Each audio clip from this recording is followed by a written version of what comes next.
Okay. So,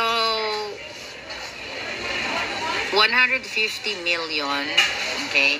Yeah, kapalit. Each, according to our puting ahas, 150 million ang binayad sa mga tiwaling kongresista para pumirma sa impeachment. articles of impeachment o para nga i-impeach si Inday Sara sa House of Representatives. Imagine nyo, 205 ba silang pumirma? Yeah, more or less, di ba? Yeah, 205 ang katao. Ay, kademonyo pala. 205 kademonyo. Demonyong congressman. 205 kademonyo ang pumirma para i-impeach o in-impeach na nga si Inday Sara kapalit ng 150 million each. Kung sabi ko nga, kung lalawakan ninyo ang inyong mga pangunawa, nasa public tayo palangga, kaya ito lang muna yung boses ko. So, kung tatalinuhan ninyo ang inyong pag-iisip, ang ini-impeach nila, ang amount involved ay 125 million. Kaya nga, confidential funds daw na ginastos. 125 million ang kanilang ibinibintang kay Vice President Inday Sara para kasakatarungan, para bigyan daw ng katarungan, ng hustisya ang mamamayang Pilipino. Pero napakabobo naman yata ng Pilipino talaga sa mathematics. Daming bubo at daming mangmang. Papayagan magwagi itong mga hinayupak na ito.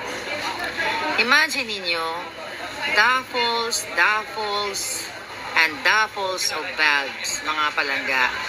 According to our puting ahas, to our source, at nagkalat naman na yan lang ngayon sa social media, ang pinamigay. Cold cash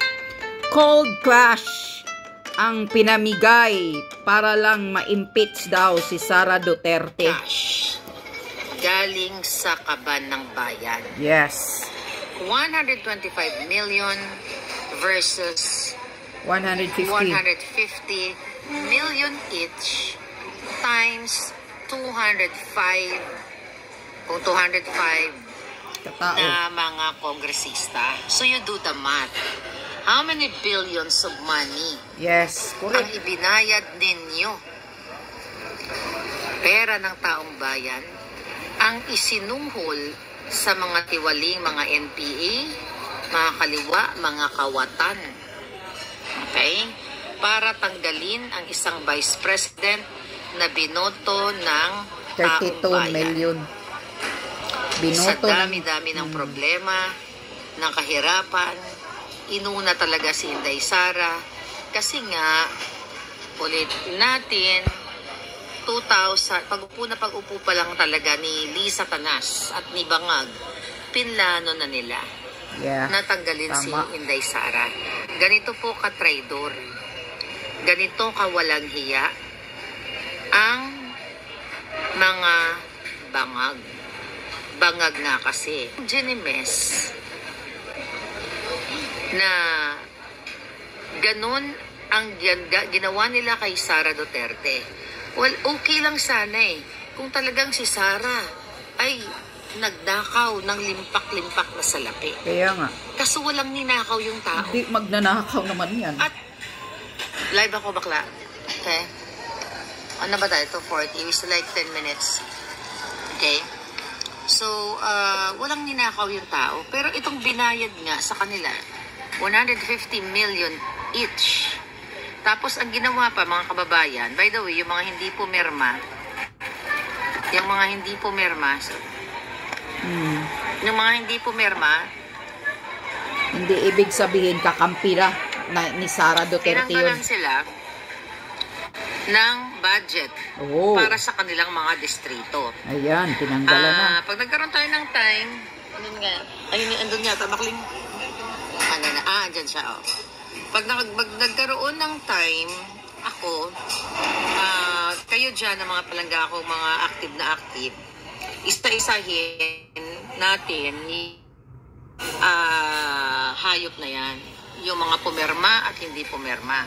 At hindi naman ibig sabihin na hindi pumirma ay kakampi na natin. Katulad ni Zaldico.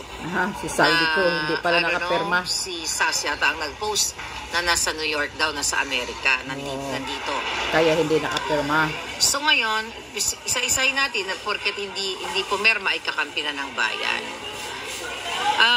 Grabe ang kawalang hiyaan ng mga jutang Genemes na ito.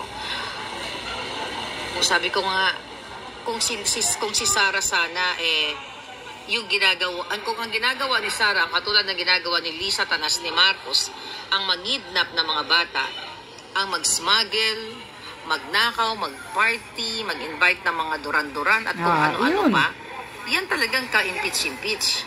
Correct. Pero tiyan yung ginagawa ni Vice President Sara. Habang abala si Inday sa kanyang trabaho, abala sa kanyang magandang ginagawa sa ating mga mamamayan sa kabila ng pagpunterya sa kanya ng mga bangag na ito. Ito namang mga hinayupak, mga traidor na 200 plus,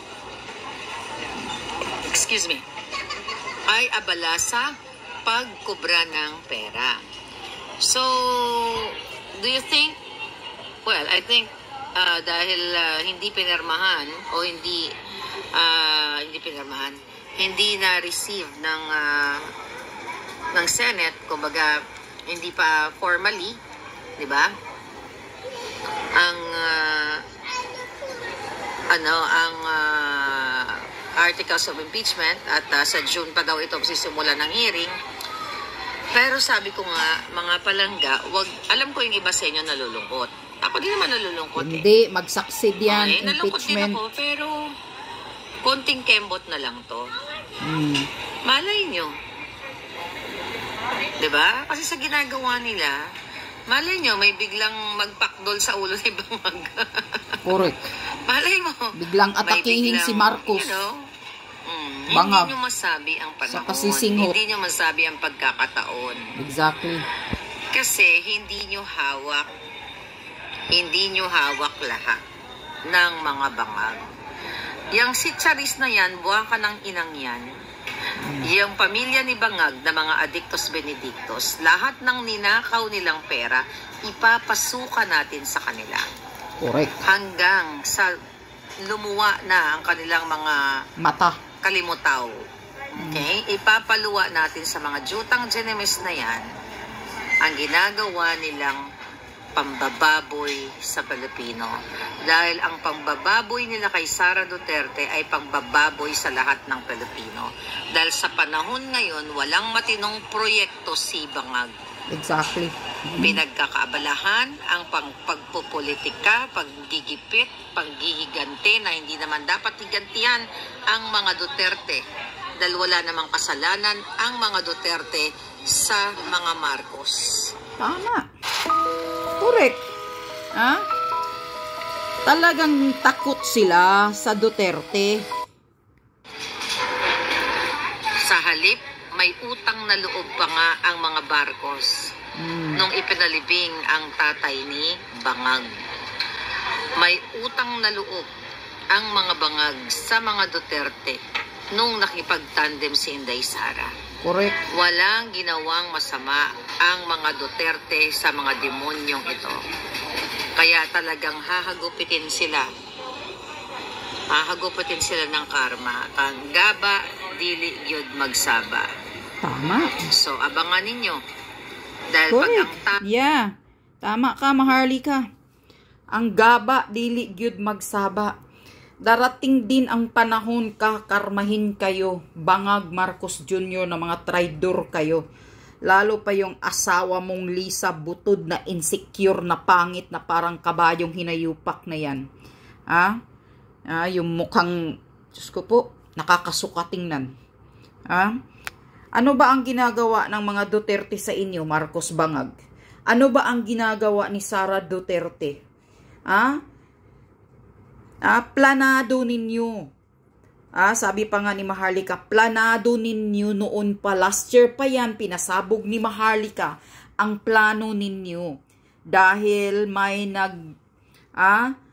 papadala ng mga information kay Maharlika na yang nangyayari ngayon sa ginagawa kay Sara Duterte ay planado na yan nila dahil sa ambisyon ni Tambaluslos at ni Lisa Butod.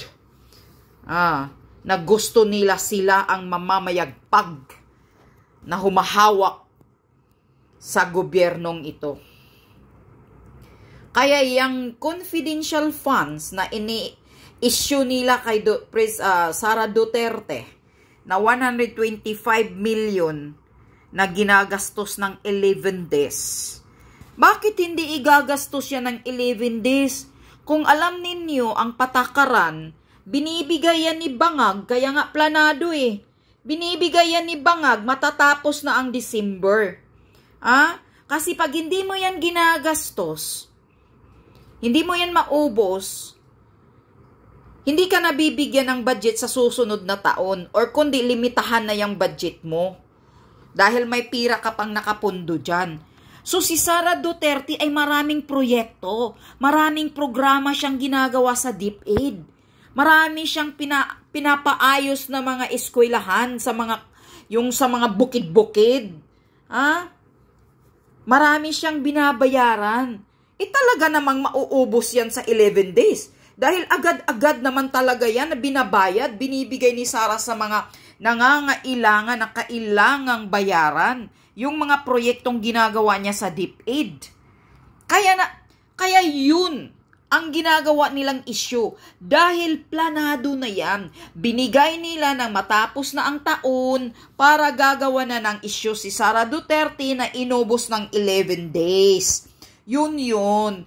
Kaya kayong mga taong bayan, huwag kayong magtanga-tangahan, huwag kayong magbangag-bangagan, alamin nyo ang buong katotohanan. Ini-impeach talaga nila si Sara Duterte dahil tinik talaga sa political ambisyon ng mga Marcos at Romualdez ang mga Duterte.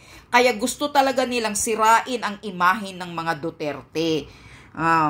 Anyway, isa pa, 150 million ang bayad daw according sa source ni Maharlika na galing daw yan sa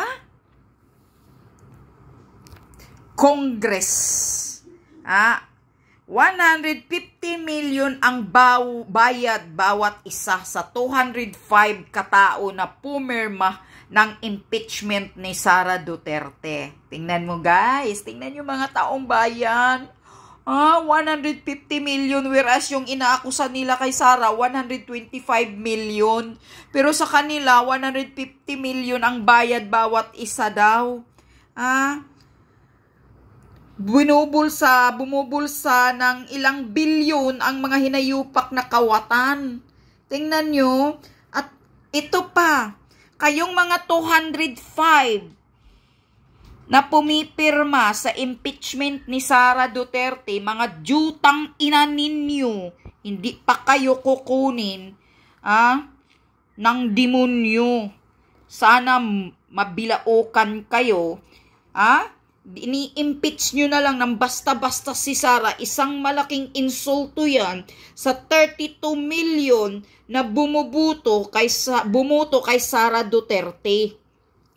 Kayo 205 lang na nagdesisyon dyan sa House of Representatives, Kawatan, House of Kawatan, 205 lang kayo kademonyo na nagdesisyong bumoto sa impeachment ni Sara Duterte, whereas kami 32 million ang bumoto kay Sara Duterte. Mga hinayupak kayo, taong bayan din ang huhusga sa inyo. Kayong 205, sana burahin kayo ng mga taong bayan. Tingnan lang natin sa ginagawa ninyo.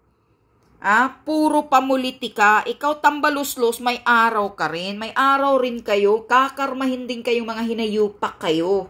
205 kataong bumoto. kontra sa 32 million na bumoto kay Sara, ganyan-ganyanin nyo na lang ang Vice President? Ano kami, mga taong bayan, wala ba kaming karapatan? Wala ba kaming karapatan? Ano kayo? 205 kayo na mga congressman na lumalamon sa pira namin, mga taxpayer. Basta-basta nyo na lang gaganyanin ang Vice President na inihalal ng 32 million.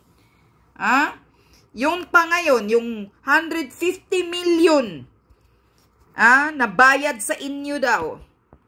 Sabi ng source ni Maharlika, 150 million sohol doon sa mga pumipirma na 205 ka-congressman na mga walang hiyang kapal ng mukha na lumalamon sa pera natin, mga taxpayer. Ang mga hinayupak na to, karmahin sana kayo.